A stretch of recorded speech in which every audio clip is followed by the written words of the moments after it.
Hello everyone, Baharampur থেকে আমি স্মিতা। আমার নতুন একটা ব্লগে সকলকে জানাই স্বাগত। শুরু করলাম আজকে আমার দিনটা। তো যেদিনের ব্লগটা শেয়ার করছি খুব বেশি পুরনো নয়, কালকেরই।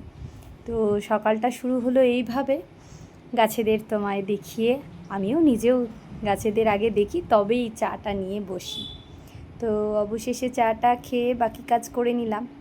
তারপরে সন্ধেবেলায় চলে এলাম আবারও। সন্ধেবেলায় বাবু কিছুটা আমার কাছেই পড়া করে। তো তারপর বেরিয়ে পড়লাম মেলায়। আমাদের বাড়ির কাছেই একটা মেলা হয়েছে।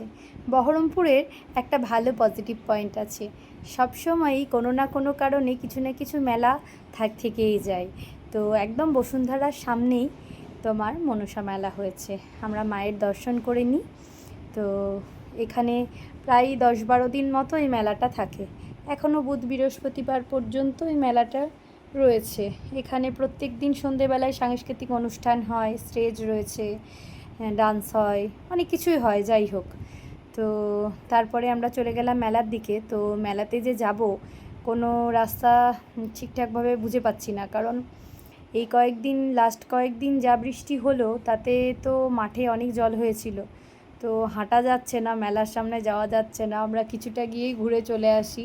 আমার ছেলের একদম মন ভরেনি মেলা ঘুরে, কারণ ও একদমই মেলা ঘুরতে পারেনি। আর আমরা যতই হাঁটছিলাম ততই পায়ের তলায় কাদা চিপকে যাচ্ছিল। তো সামনেই কয়েকটা দোকান ঘুরেই আমরা বাড়ি ফিরে আসি, কারণ এখনও 2-4 দিন মেলা রয়েছে।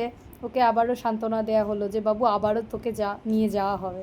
কিন্তু ওর তো মন মানেনি, ও আবারও এসে আবারও দাদুর সঙ্গে আবারও যায় মেলায় সেই দিনই। তো যাই হোক, কেমন লাগলো ভিডিওটা? ভালো লাগলে